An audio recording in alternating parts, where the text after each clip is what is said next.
ಸುರೇಶನ cake cut ಮಾಡ್ತಾರೆ. ಎಲ್ಲರೂ ಜನ ಚಪ್ಪಾಳೆ ತಪ್ಪಬೇಕು.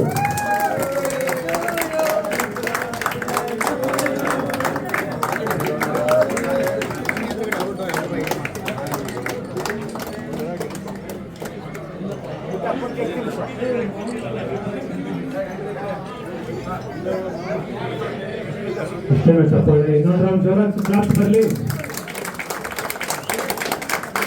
Happy birthday ಸುರೇಶನ.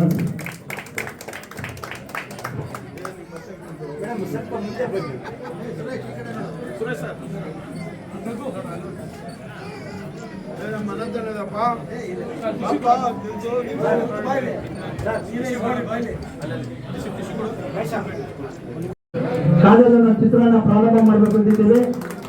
ಅದು ಅಭಿಜಿತ್ ಅವರು ಅದರಲ್ಲಿ ಪಾತ್ರ ಮಾಡ್ತಾ ಇದ್ದಾರೆ ಹಾಗೂ ಅಭಿಜಿತ್ ಹಾಡುಗಳು ಕೇಳಿದ್ದಾರೆ. ವಿಜಯ್ ಅಂತ ನಮ್ಮ ವಿಜಯ್ ಇಲ್ಲಿದ್ದಾರೆ ನಿರ್ದೇಶಕರು. ಸೌಂಡ್ ಕಮ್ಮಿ ಮಾಡಿ, ಸೌಂಡ್ ಕಮ್ಮಿ ಮಾಡಿ, ಸೌಂಡ್ ಕಮ್ಮಿ ಮಾಡಿ ಸ್ವಲ್ಪ.